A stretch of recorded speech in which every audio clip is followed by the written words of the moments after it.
IELTS Listening, published by Real Exam IELTS. This recording is copyright.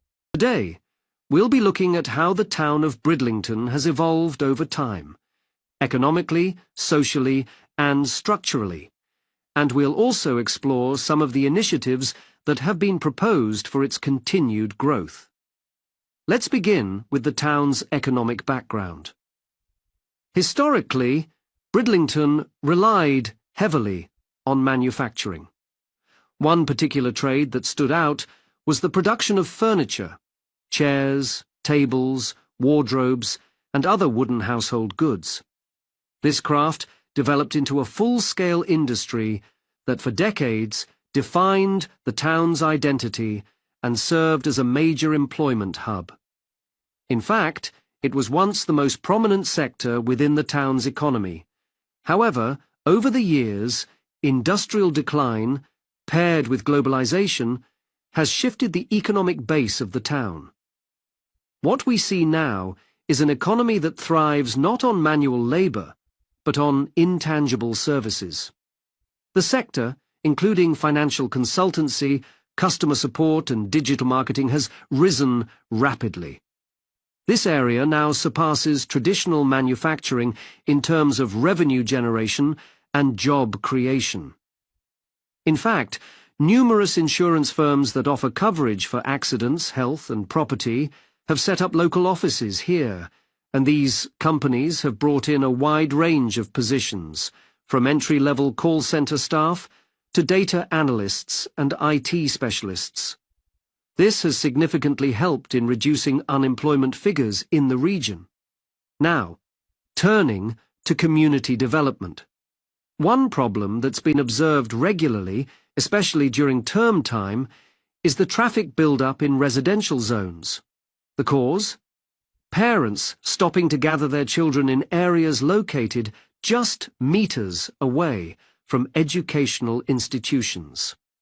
The resulting congestion during morning and afternoon school runs has become a real concern for urban planners.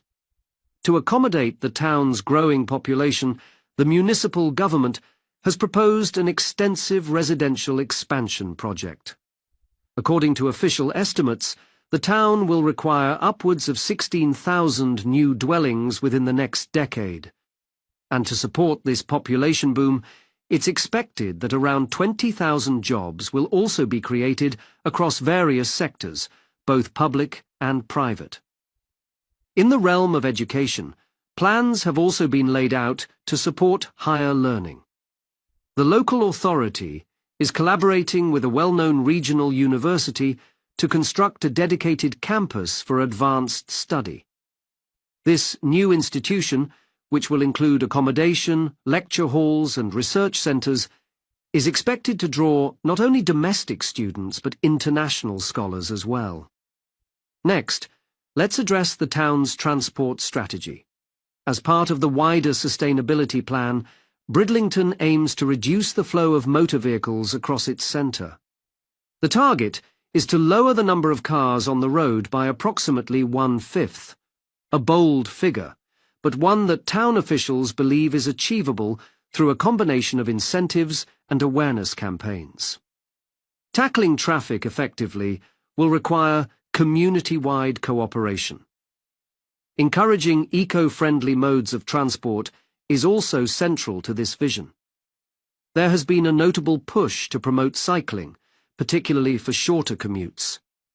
Expanded bike paths, upgraded safety measures, and even reward schemes for daily cyclists are all part of the agenda. Finally, let's look at how the use of commercial space is expected to shift. With the increasing trend towards online shopping and digital marketplaces, the demand for high street shopfronts has diminished. As a result, less emphasis will be placed on space allocated to retail. Instead, approximately 80,000 square meters of space in and around the town centre have been earmarked for a different purpose. The focus will shift to flexible working environments, spaces that can accommodate small companies, freelancers, and digital startups. In other words, Future construction will prioritize office use and rental business spaces over traditional stores.